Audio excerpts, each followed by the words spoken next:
everybody, welcome to Rano's Radar. Here I am on the West Coast, and as you can see from behind me at Foose Designs, finally I am here to give you guys that shop tour that I've been dying to see. I'm here with Brock, Chip's son. How's it going? Pretty good.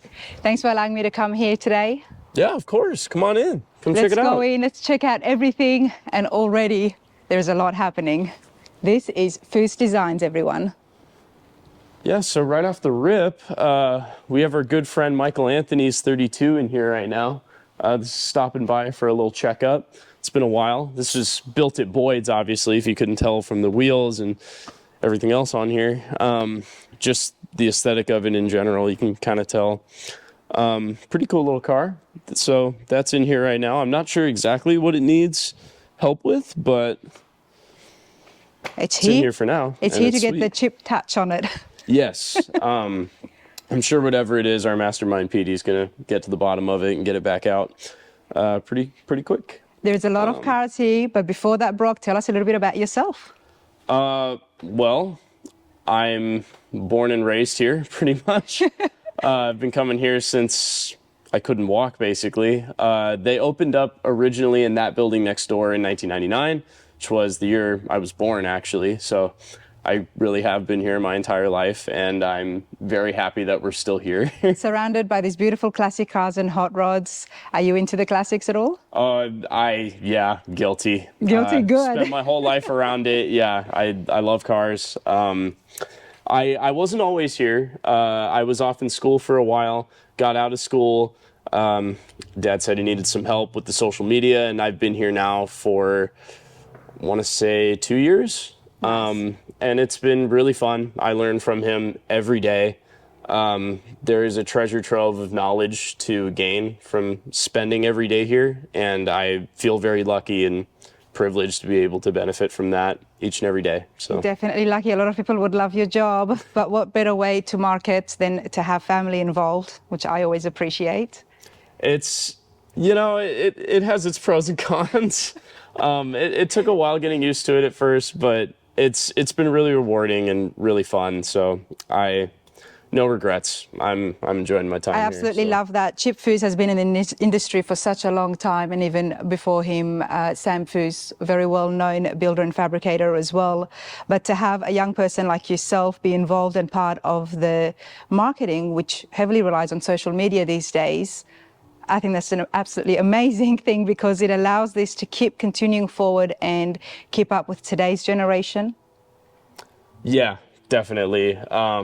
As I've spent time here, I've helped out my dad, getting him in touch with some of the other aspects of the social media car scene, because I do think there's a pretty distinct difference between what we do here and maybe what's popular on car YouTube right now, We want to get that out there, bro. Yeah. We want to see it. We want to see more of Chip Foose on YouTube.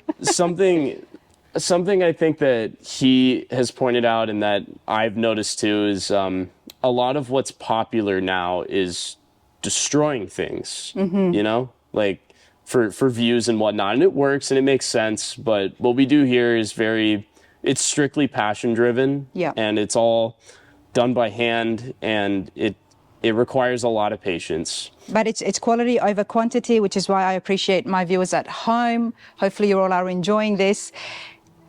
We could put videos out there to get people short 5-second, 10-second attention span, and then they'll be on to another channel. But it's people like you at home who watch this and who appreciate the culture of classic cars and hot rods. Love it. So that's great 2 cents right there. We have a Ferrari here.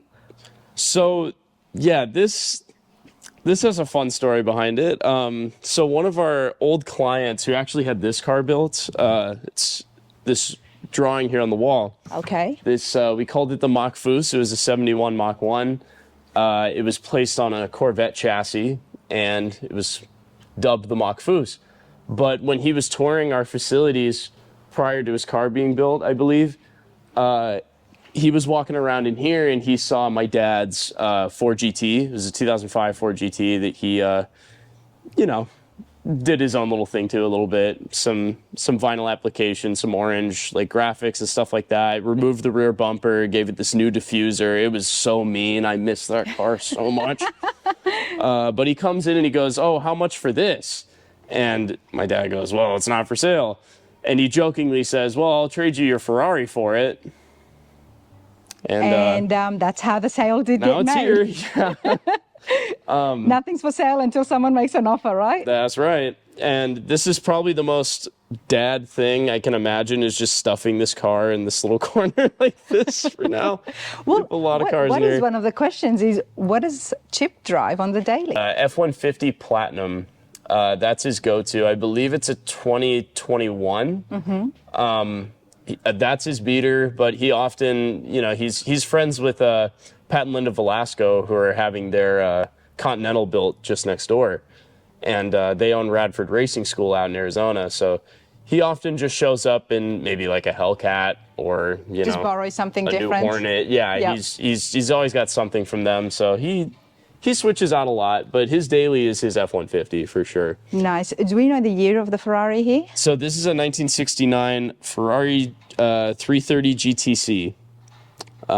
It's gorgeous. It's all original. V12 underneath. It sounds amazing. The one thing that I've always questioned a little bit, because they tell me this is the case, but I'm not too sure. You can see the discoloration here. The two badges, right? How That's not unintentional, or? Well, it is, according to what I've been told. They say that this is a sterling silver badge, which means it was one of Enzo's personal friend's cars, as I've been told. So Interesting. And of course, my dad is already sketching what he kind of wants to do to this car. So this is I'm going to like, get oh, maybe no. a bit of a transformation, the all original. Okay. It just might. Hopefully not, but I mean, I don't know. It would be really cool. I would not be surprised. It would be so sick if he did it, but I'm so scared of him touching it. It's such a beautiful car. Now, are these cars that he's currently working on? Yes, these are all client cars except for that 32 over there. That's another one of my dad's cars. This one he ended up buying off of a gentleman in Tennessee. He brought his fiance out there to a car show, gave her a ride in this car, and she had never been in a hot rod before, I guess. So when he came back, she said, "Oh, I loved that. That was awesome." And he ended up buying it off of the guy, and now it's here. Is this Kathleen's? Can we say? Or? I don't think so. Even though she was behind. Yeah, she definitely has one at home. I know he's gotten her something, but he just liked that this really made her smile. Yeah, I think so. Oh, that's amazing. So, All right. it's here now. I do love the interesting, the paint has obviously thinned out over the years, and you end up with this really cool hue coming through. And I know he's going to leave it alone because I just love how it looks. I almost want to see more of it happening throughout the paint. I would not mind that at all, because it could look like a beautiful vintage patina. Yeah, exactly. He's been really into that lately. His rustic patina aesthetic. It's cool, and that was and originally. it's very far from what he's normally done. Oh yeah, oh yeah. No, it's new, and that was originally what he wanted to do with this car here, this 55 DeSoto. We just got the wheels mocked up on this right now. These one-off wheels, machined by our good buddy Mike Curtis over at Curtis Speed. Thank you very much for that. And Wheel Pros, of course.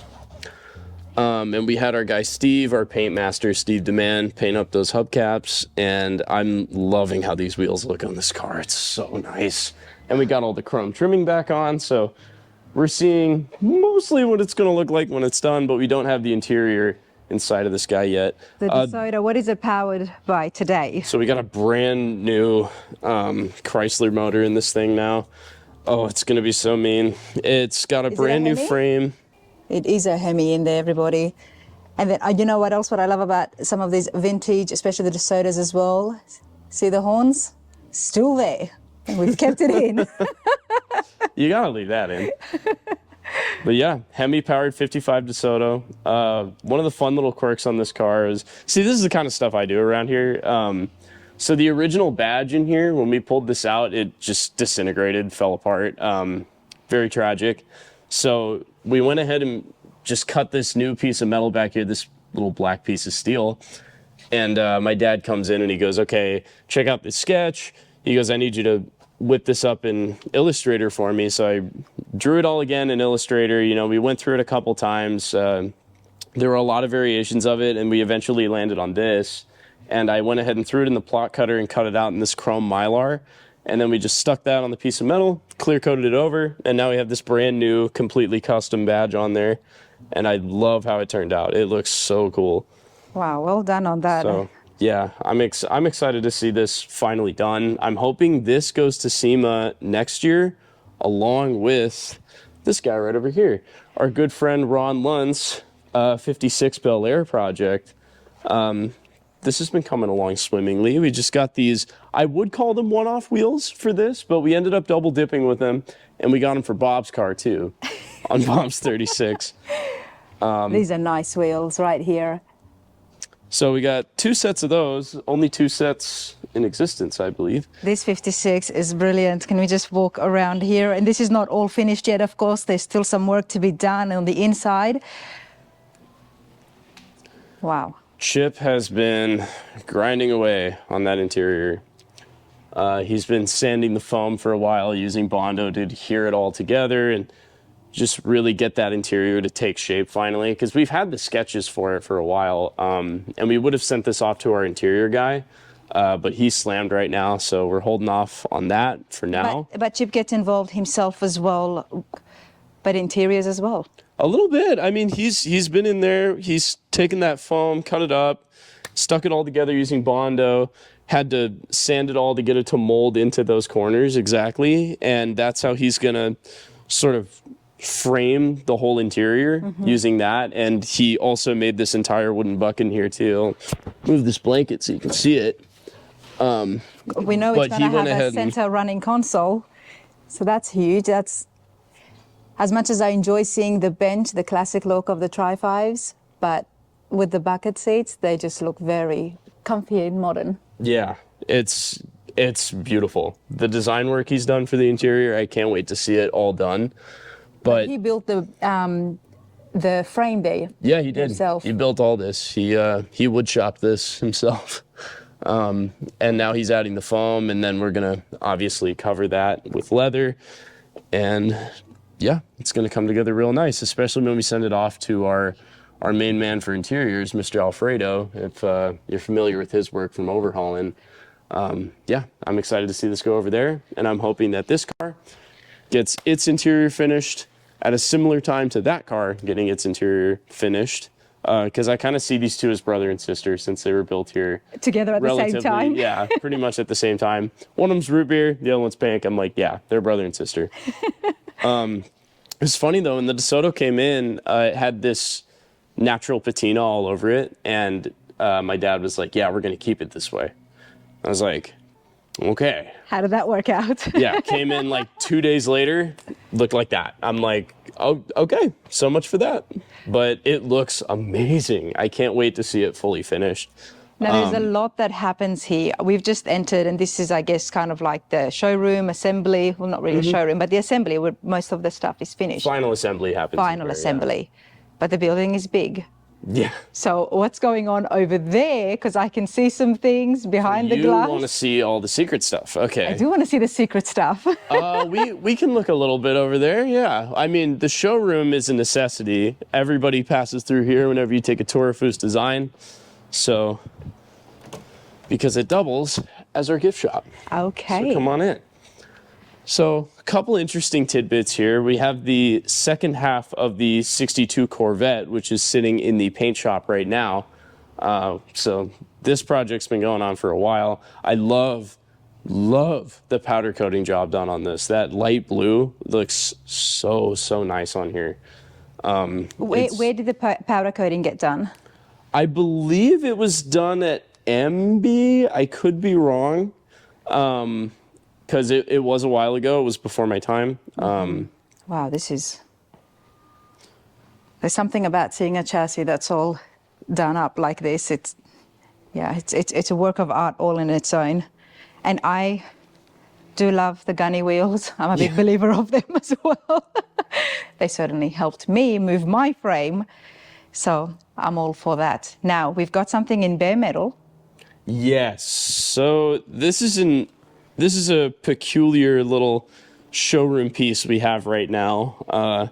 At the time being, that is what I call it, a showpiece. But originally, this started as a client build, and then my dad ended up just buying the project off of the client. And this he sees as his opportunity to build his famous Overlord, the black truck, in his own image, because he didn't actually build that car. He did design it, and then obviously his best friends, the A-Team, my grandfather, all built it together. But he didn't actually have any involvement with the fabricating or anything. So this is his opportunity to build that truck in his image. As to when it will be done, who knows? Who knows? But for now, it's a cool showpiece that we'd like to display in here, mostly because all of his finished cars are in museums right now. They're all over the country, or they're at Magnaflow's headquarters. We don't have a lot of finished cars right here right now. There is so many, even just at the Grand National Roadster Show for the 75th year, they're on display. So I'm not surprised, but I'm still thrilled to be here. Now, there is a bike. I can't ignore the fact. Yes, is Chip into bikes? No, this is our shop manager, Roger's bike. Roger's bike. Yeah. Hi, Roger. Okay. Yeah, hi, Roger. Yes, he's an avid bicycle collector. This is maybe like a 20th of the collection, if even that. Okay. It's very, very extensive. If you go to his home, honestly, I feel like there's not a lot of places you can look without seeing a classic bike somewhere. He's a big Schwinn Stingray connoisseur. And yeah, he's got everything from those to the giant big wheel up in the corner, which has come down before and it has been ridden a couple times. Someone has ridden that. Okay. Yeah. It's not exactly a unicycle because there is two wheels there. He does have unicycles too, though. He can ride a unicycle, and in the early days, it was not uncommon to see him just running back and forth between the buildings on a unicycle. Oh my God, what I would pay to see that, and I would have a good laugh. I'm sorry, Chip. Put a trumpet in his hands. Yeah. Well, you know, if cars don't work out. Yeah. No, he'd be a good vaudeville act. Yeah. Aside from building beautiful cars and being involved with so much of TV as well, he's gotten into doing parts, and especially wheels. When did the wheels begin? I want to say they really started after, that wasn't until like the overhauling series had become a thing, because by then he was really a household name. Because prior to that, he was known for being the youngest inductee into the Hot Rod Hall of Fame, obviously, and he was 2018 or 16, 2016, I think it was. Yeah, so that came way later, but well, he'd won a couple Riddlers by then. Like in 05, he did the Impression, and the Grand Master was right before that, I believe. So he was known for a lot of show-stopping, incredible cars, and he already had his distinct style. The Impression it's absolutely brilliant, and I'm going to put a picture of it for people at home, or just to jog your memory so you remember it as well. But that won almost every award. I wish it was here today so I could show you, because when I first started working here every day, it used to sit right where that bare metal truck is sitting right now. And it was the only thing in here for a while, and then the P32 sat next to it. But I'd seen the car like many times before, but seeing it every day for a while, I always noticed something new about it. Every time I came back. And I mean, Ken's like family to us. We wouldn't be here without him. And it was really cool getting to admire that car every day, because they built it when I was 5, so wow. I was pretty young. And as I've gotten older, it doesn't seem like it's aged. Whatever angle you're looking at it, it's a different color. It moves with time. It's one of those builds that will just continue to move with time. But I had to bring up the wheels because they're very well known in the industry. The Foose wheels, we love it, the designs. And he's constantly making, in production, with making newer designs every year, because he makes a lot of custom for the cars that he builds, but then he's got a... We do a lot of one-offs, and we have different manufacturers for the one-offs, which we eventually take into production, or maybe we don't, depends. But currently we're partnered with Wheel Pros. We do have a new wheel coming out pretty soon here. Okay. They were featured on Gary's Camaros, both of them. The one that we sold and the one that we gave to him. Two different styles. The 69 Camaro and the 2023? Yes, that's right. The 2023 Camaro was auctioned off recently at Meekham, and that was to raise money for the Gary Sneed Foundation, which was absolutely a fabulous idea, and that did really well. Chip's involved in a lot of different non-profit organizations. Yeah, he is. We just sold the 2021 F-150 with Real Truck. Correct, at Barrett Jackson. Yes, and that did really well for the Progeria Research Foundation. I mean, that should have done so much more. My 2 cents on the matter is that was a brilliant truck, and the fact that it had the orange stripe and it had the wheels and Chip's name was on the side, whoever took that home was for a steal. Yeah. And I know the money went to charity, but still, it was, yeah, that was amazing. I was pretty happy with the results. You know, you always want more, right? But yes, but for charity, every little bit helps. Yeah, I agree. Luckily, the 2023 brought in a lot too. That did really well. It was sad to see that truck go. I did more on that than I thought I would, because I do a lot of the, like I was saying on the DeSoto, I do a lot of the like vinyl work here. Because I know how to use the plot cutter. So yeah, that truck but you're was also a more lot. Computer savvy as well, so that allows you to use the software, the digital software. Yeah. So all the graphics on that truck was from when I was going through the archive, I found this old like Foose logo monogram that was done by someone who used to work here with us. Devin, if you're watching this, what's up, dude? Miss ya. He had made it in Illustrator after my dad drew it on a plane as an idea. Dad wanted to use it, so he drew up the initial sketch of the truck. I did some concept ideas of it before, but once he started drawing, the vision really came to life, and I was like, okay. And it was a good, like, that whole last month leading up to SEMA, we were just like figuring out how we were going to execute it, and I'm glad it worked out. I'm glad it's sold. I'm glad somebody got to take it home. And it just felt really cool because I put a lot of work into that one. So it felt good to see that go. Nice. And the fact that it was going to support such a good cause as well. There's so many awards, very well known. We've seen it. We've seen the work. We've seen him on TV. But I do want to ask about the award right here in front of me. This one? Yes. Oh, well, this is an art piece. Okay. You never know what you see, okay? We've seen some crazy awards and they take different shapes. So you never know. This would be an interesting award to receive. Chip, there's an idea for your next celebrity pick for the Triple Crown of Rodding. Very true. I don't actually know who built this for him. That's pretty cool, though. But it is cool. They did a good job on it. All right, let's have a look here. Automotive Visionary Award from the Peterson Museum, which a lot Chip's cars is there as well. I've noticed. And then the P32 piece up there is another art piece that was donated to us. There's a lot of miscellaneous sculptures and art pieces around here. As we continue the tour, you'll see there's just a lot of, like, I don't want to call my dad a hoarder, but he's a little bit of a hoarder. We have a lot of. It's neat. If it's neat, it's not hoarding. That's my theory. And they're also lovely gifts from fans. So we like to keep those. We like to keep those sentimental items, obviously, because who wouldn't? And people put a lot of hard work into that stuff, and it's very touching to me that people feel that strongly about him, that they're willing to put in time to stuff like that and just send it over here. And it's beautiful. It gets really appreciated. Cool, and I've met Chip so many times at the shows, and when people line up, and I always tell him this, people would line 3 hours, 4 hours, and his demeanor never changes from one person to the next, no matter how long he's been standing. And he's always standing. I hardly see him sit down. Yeah, he's a very patient person. I've learned so much from him.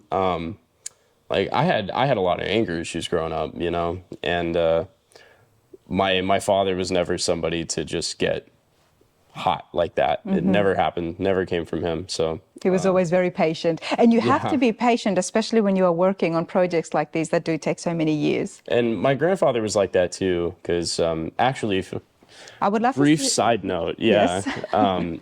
this is a good story to tell. What's behind here? You So have to understand, that's- Brock, that I'm very nosy.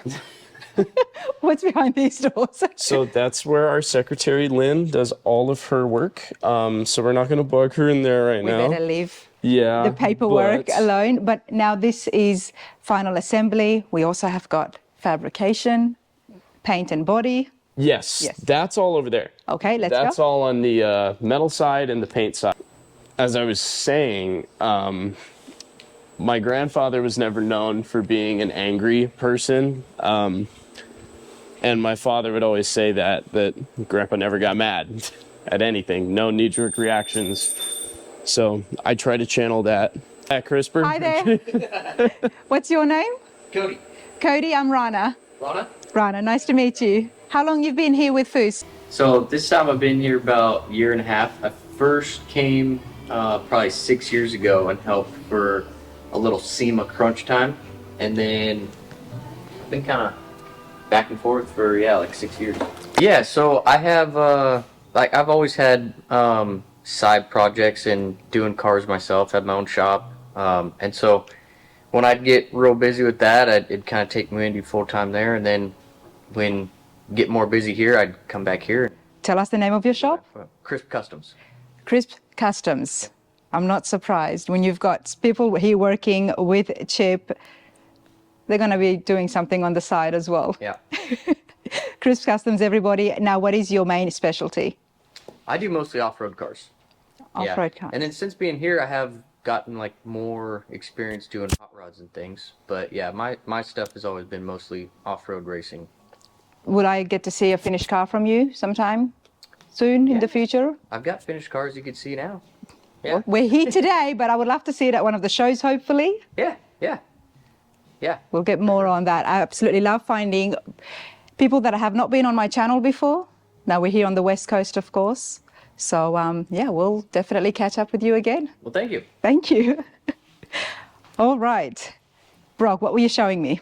So my father always told me that my grandfather was never one to get angry. He just expected you to learn from your mistakes, right? So we keep this Rolls-Royce grill up there to remind us of that. So when my dad was 12, he was learning how to drive, right? And they were in what's now known as the black truck, before it was the black truck, right? And his little legs are trying to reach the pedals, you know, he's trying to put the truck in park. He ends up slamming on the gas in reverse, slams into that Rolls-Royce, which then subsequently rolled back and hit a Porsche behind it. Oh my God. Yeah, it's a very expensive mistake, and I'm happy to say that I have not made a mistake like that here. I've definitely made mistakes, but And what was Sam's bad. reaction at the time? honestly, I don't know.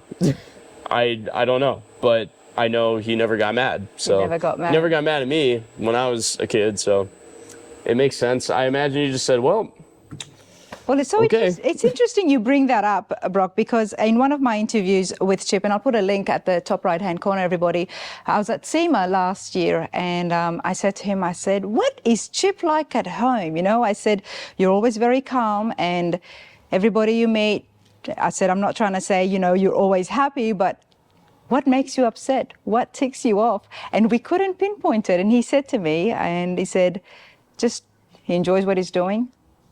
And if you're enjoying that, then you're going to be happy. And that goes in line with what you're saying, that you've never really seen him mad. I've seen him mad, but have seen him mad. it doesn't happen often. Does I can't not imagine happen him often. mad. Maybe I need to get him mad. No, it's no fun. Let's It's not no do fun. that. But where What's all the in here? nitty There's- gritties. Oh, this is our lunchroom. We keep spare, well, all I of our always extra check out the parts in here. lunchrooms in my hot rod shops, right? There we go. This is where This is I call it the most important room. Yes. Keeps everybody going. This is where we sit down and we eat. When it's somebody's birthday here, we all get together and we have a cake. And yeah, it's a lot of memories in here. How many people work here? Currently, let's see, there's me. There's 7 of us. 7 of you. Yeah. We'll be adding a lot more very soon for reasons. I'm not going to say why, but... There is a lot to happen. You know, from what we had a small little catch up, there is going to be a sit down interview with Chip as well after this shop tour, but he's involved with a lot of different things. And 2025 is going to be a big year, and there's a lot of plans for the next few years. Oh, yes. Yeah. Big, big stuff coming. So you have to stay tuned and especially keep up with Chip Foose Official on Instagram, Facebook, and YouTube as well to find out exactly what the man's up to, because it's going to be something. We'll be chasing him around for sure.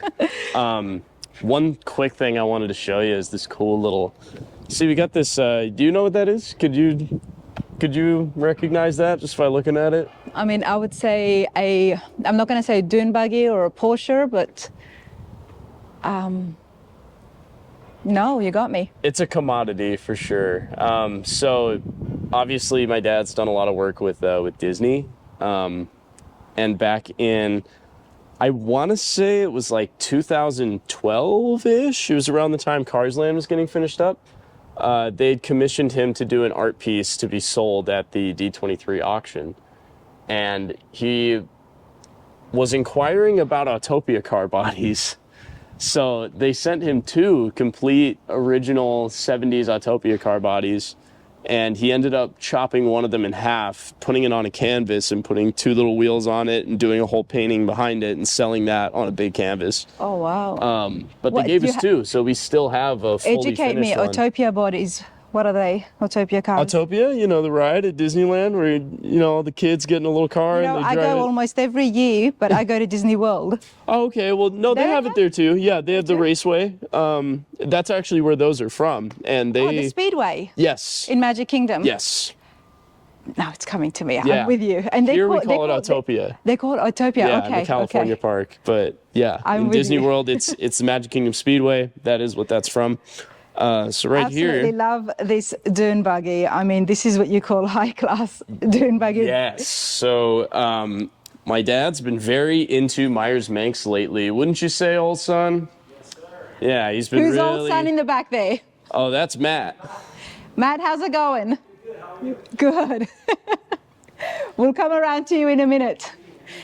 There is a detailed interview with Chip. He showed me this when he unveiled it last year at SEMA.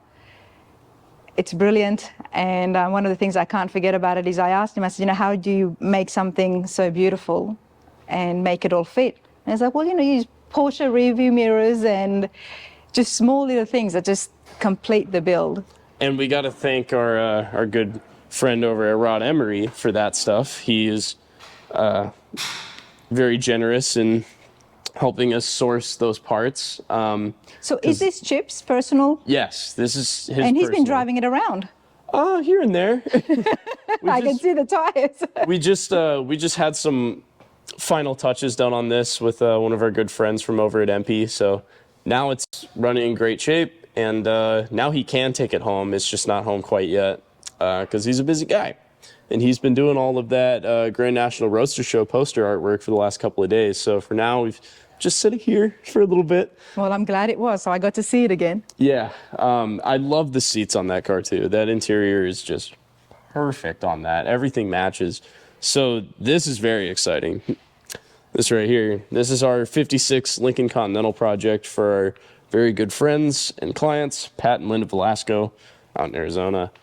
So they have a fully original Continental back at home for them, and they bought this car to be the donor car for that car so they could have an all original Continental. So they sent this one here after they'd gutted it and said, do whatever you want. Oh, and that must have been just music to Chip's ears. That's the plan. Here is the rendering, everyone. Wow. So I am very excited to see this one finished. It came in as a hard top. It's very different. I've seen so many of his builds and pictures of it, and he loves the traditional stuff. That's still a classic, but at the same time, It's new. It's new. It's new. I haven't seen one myself. Has like he done that, a Continental before? Not that I'm aware of, no. No, it's not ringing any bells, that's for No. sure. But okay, wow. And what's the power plant here? So everybody wanted us to put a Coyote in this thing. We stuck with Old Reliable, put the LS in LS, there yep. because it has this slanted firewall in it. So it was kind of hard to fit something bigger in there. So we ended up going with this, and that's okay. This isn't meant to be a powerhouse anyway. This is a cruiser.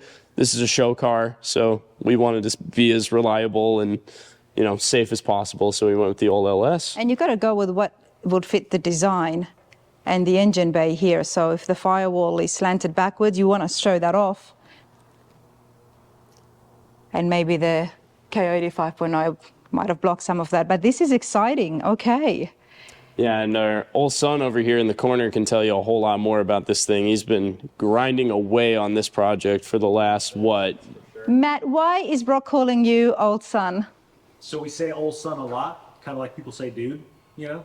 Oh, it's like mate. In Australia, we say mate, but here you say old son. It's just Can I with start us. using It's that just now? our thing.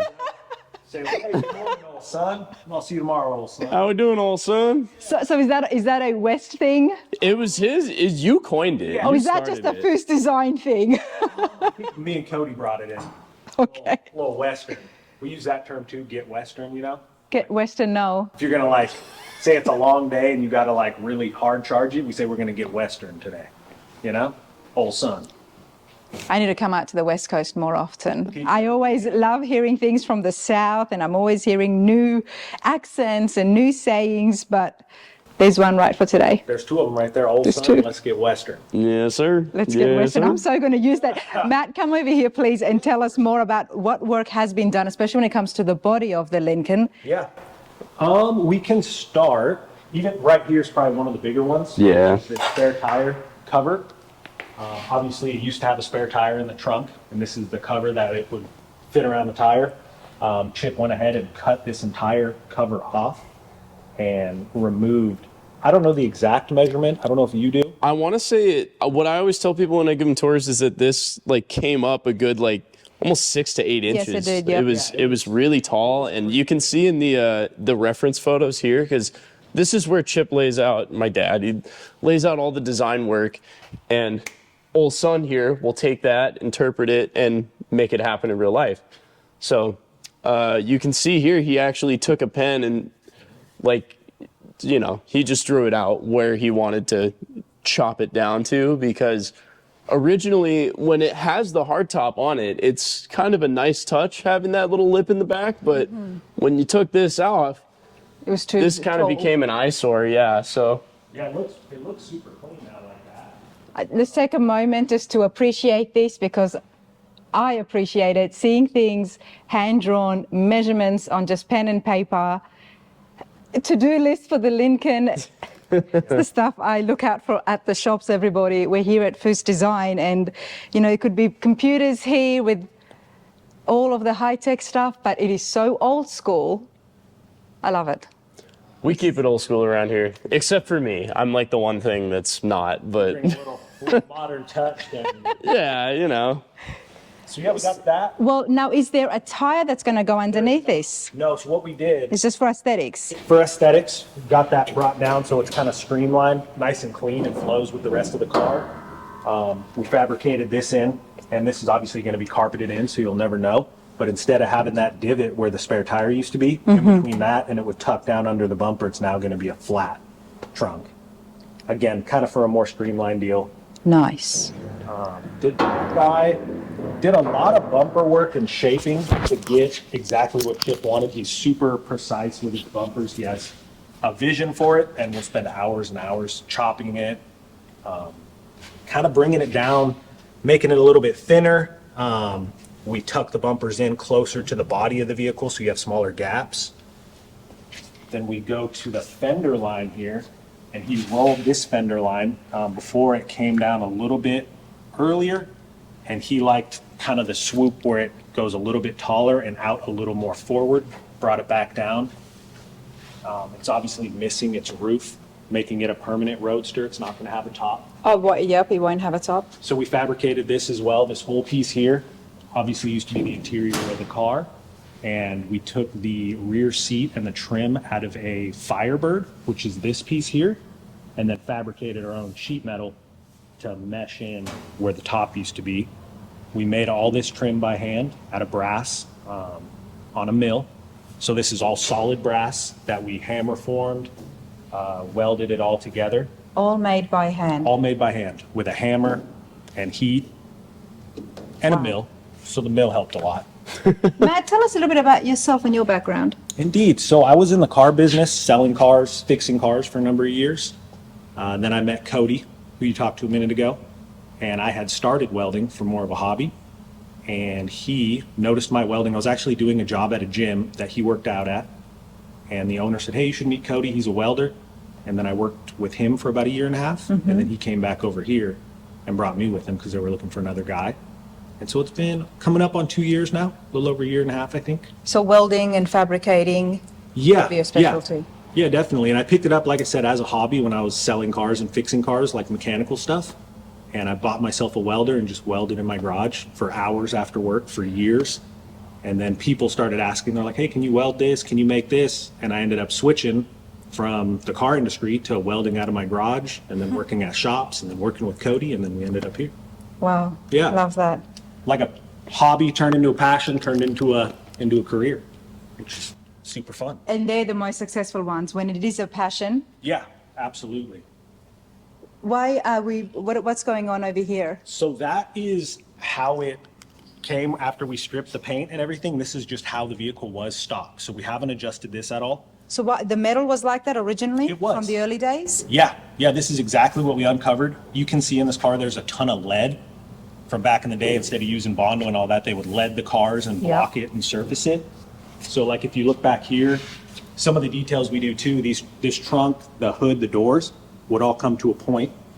We would cut these guys here, seam weld them, grind them down so it's got a nice rounded, like a radius edge, and then we fill in these sections with more material and a silicone bronze filler rod so you don't warp the material with too much heat. And then you have these nice radiuses as opposed to hard corners. But we had to melt the lead out. So this is your bare metal here, and there was probably an 1/8, maybe 3/16 of an inch of lead. in That's all how of these much it corners. was. Wow. Yeah, a ton of lead. You can see it kind of melting back here, where this is smooth, but when you take it out, you can even see the original hammer marks from the people who were making these, because they made these whole cars by hand. By hand, yep. Yeah. I did know that about the Lincoln Continentals. And those are all factory marks from when they were building and shaping the car. Wow, that's fascinating. The lead, they used that as Bondo. Is that because it worked better with the lacquer paint at the time? You know what? I couldn't tell you. I don't know. Interesting. I just think they didn't really use Bondo back then, honestly. It didn't exist? I don't know if it didn't exist, but I don't think they wanted to use it back then. That's the only reason I could think, unless it didn't exist. Do you see that often, the lead? In the older cars, yes. Okay. Yeah, this one is super lead heavy. I personally haven't seen a car with this much lead. Or maybe because they wanted to actually make it heavy. Perhaps. The Lincoln Continentals, perhaps. it was They weren't one worried of the about selling. weight, that's for No, sure. they were not worried. The bigger, the heavier, the better. Yes. Okay, let's continue on. Now, we've taken the top off. Talk about the headlights too. Yeah. Top gone. We brought what we originally wanted to do. We were going to chop the windshield down and make it lower based on the availability of glass and the difficulty with custom glass. We left it so the factory glass will fit, but we had probably another 1.5 inches of material up here that we shaved down and then hand formed all this steel as well. So you're still able to use the same measurements as the stock windshield? Yes. You've just taken off from the top. From the top, so it does have that low profile look, but you don't have to mess around with custom glass. One thing I've learned is that glass is very difficult to handle and it can break and it's very expensive. Yes. That's what our main man Eddie Koto's for. Yeah, he is the man. Koto Auto Glass. He's the one getting us the glass for this guy, so he's been in here helping us. Another big one we did before we get to the headlights was this body line here. You can see a little bit of it still, but this is an entire panel that we reshaped in-house. So this fender line used to come out probably to here and then drop down. So this whole area was lifted like this, but Chip wanted to keep this consistent kind of thickness of this almost fender flare. So we brought this down. We made a custom die for our Polmax, and we chopped out this entire portion of the fender and reshaped it and then brought it back in. So it's a totally different body line. It's more consistent with the back of the car, and then you don't have this raised area sticking so much. It's going to add to that side profile. Already such a long car, Yes. and it's going to be one color as well. This is going to look sick. Yes, it's going to be awesome. And then your headlights as well, like Brock had mentioned, we chopped off this entire section, we brought it back and then dropped it down as well. I think the term was bug eyes that Chip was using. He wanted to eliminate the bug eye look. Yeah. So it's a little more subtle, brought in, brought down. And it's not a lot. I want to say it's like 5/8 of an inch. So it's nothing that's going to jump out and grab your attention, but if you see two side by side, a factory, and then this guy, something about it you would notice is a little bit smoother. It's like the small little touches, the details, the headlights, overall, that's when you're going to stand back and be like, whoa, that looks so good. What is going on there? Exactly. If you got anything you want to add, by the way. Oh, I don't know. Did you already cover everything? Yeah, I was up top. But the nose, is it still the same, or did we tuck it in a bit? Oh, yeah, the bumpers. We actually did quite a bit. It was flat right here, right? Wasn't Yeah, the top for one flat? for a license plate, I believe. Yeah, the top of the license, or the bumper was flat for a license plate. So this is all fabricated right here. We reshaped it to match the, like, kind of factory lines. What else did we do? Oh, tuck these. Took 5/8 of an inch out. 5/8, From so those? they kind of matched the headlights, brought them both back. Yep. Another cool little setup, I don't know if you went over, is the headers on this guy. Cody made these guys by hand, and it's a super unique design. It's a totally different look than anything I've seen. Well, tell me, Cody, what did you do here and what is the purpose behind it? So how did we come up with that? It was basically we were looking at pictures of like what the stock engine bay looked like in this car, and I mean it's an LS motor, so it's not a stock motor, and so it was like a combination of the valve covers and then the way the stock headers looked on the car, but Chip kind of designed something where he wanted it to look sort of like it was original but also new. And so this was kind of the design he came up with. We sort of matched this radius to the valve covers. And yeah, we kind of basically just did that. We started with what we wanted the top kind of collector area to look like, and then fit header tubes up to it. It's the next stage. This is the step up. We have seen several times on the channel now where the LS engine is made to look like a 350 Yeah. with the headers. But right here, this is just taking it even a step further. It's pretty cool. I had never seen that before. Okay, this is the body shop. Guys, what else happens here? Oh. I love the fact that there is old tools, and I always check out the tools when I go inside the hot rod shops, and there is some oldies here. Oh yeah. Yep, no plasma cutter back here. No CNC machine back here. Yeah, no CNC, no 3D water jet. scanner back here. We did try to get a water cutter.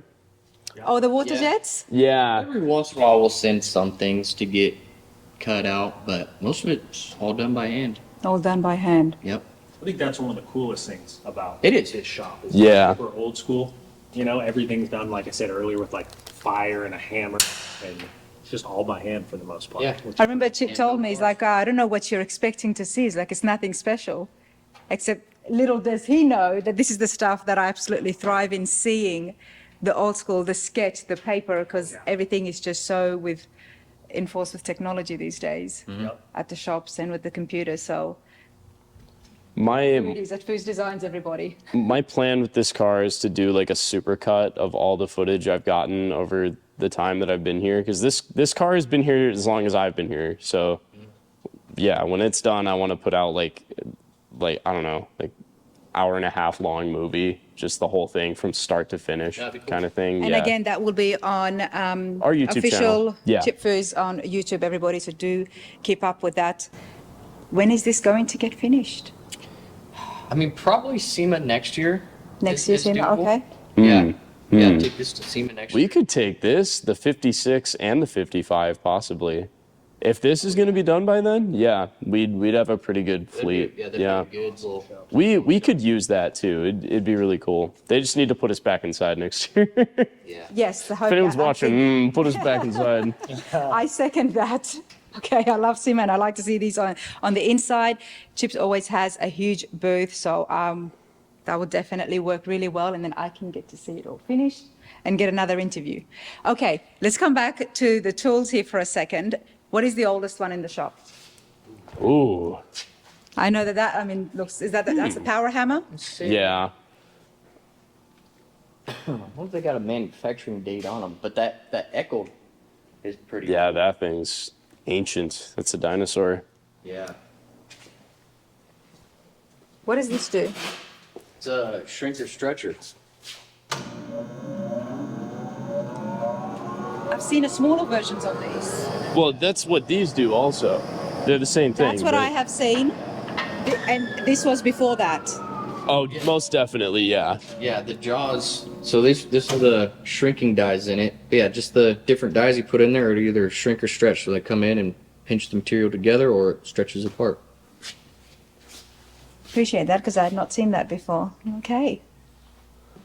We got our biters and our rollers, our hydraulic press, bandsaw. Everything's OG. I really like this roller over here.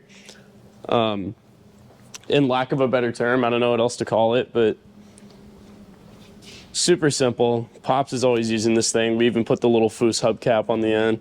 What does he use this for? So you got your different wheels here to put different, like if you have a piece of sheet metal and you want to put that little bevel in it, you would just stick this on there with the corresponding other piece and you'll get that shape out of it, right? So if you put these two together, Oh, no. see what I mean? You get that nice little, what would you call that, a lip? The groove, yep. Yeah, little groove. The dent, and it's done, So- and it's operated by hand. Yeah. You got this on the end, don't put your finger in there, put the metal in there, and you roll it. You're lucky you're not here, Chip, because I would have had you using these tools. Yeah.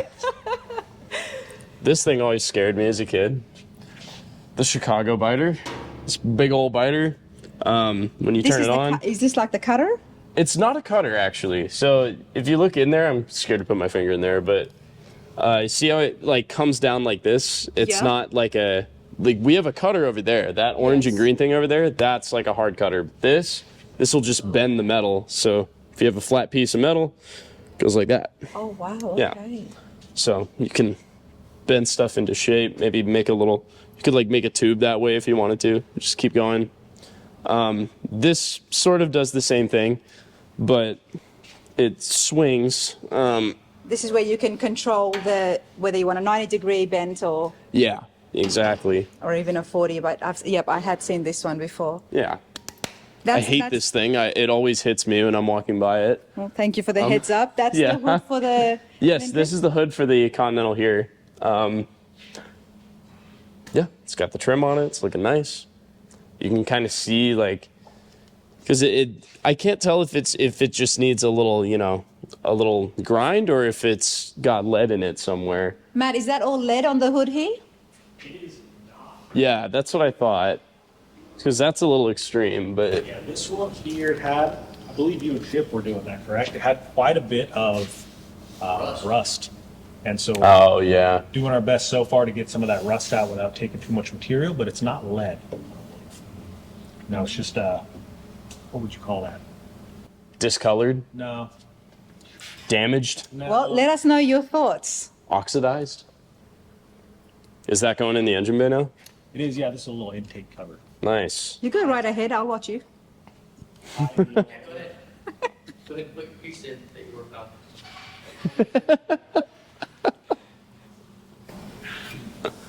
So as you can see, the filter is exposed. Cover that guy up. Cody has no faith in it. So it's gonna look kind of like that there. Is this the first try you're putting it on? No, it's not. I've been kind of going back and forth, and we're going to try to add some little like structure bends in there. What would you call that? See, I didn't even see a bead roller in here. We do. We have a couple different options. So we have like a standard bead roller with a wheel over there, and then we have a machine called a Polmax over here. And I'm making a die, and it's similar to like the shrinker you were looking at, where it comes down and almost hammers a line similar to this. And we make our own dies for those as well. So I had to kind of take an imprint of this. I draw out where I want it on here. We make the die and then hammer that line into these so they match. And the firewall back there, that was stock, that design? Yes. Yeah, that's stock right there. We did end up mimicking these to an extent, and so we have some on the back side for structure. And we did that with Polmax as well. Made some dies and hammered those up and welded it on the back side. But that's factory how it was. With a lot less holes. We just plugged a bunch of little holes in there and Phil welded that. So From the factory, there would have been a lot. yeah, tons. Oh, it was so lot. bad. When you had it flipped, oh, it was All the crazy. spot welding, like, yeah. You could see through the floor of this thing. It was crazy. These two have put a lot of blood, sweat, and tears into this so far. Well, this has Matt, been here for mostly many tears. years now. Mostly tears. Oh man. This is super cool. I'm so happy that I got to meet you guys and come here to the shop as well. It's definitely on my list, so I hope you all enjoyed that. Thank you so much, Brock. Of course. Next video would be our sit down with Mr. Foose himself, so I can grind him with some questions, but this has been super fun. Thanks, guys. Thank you.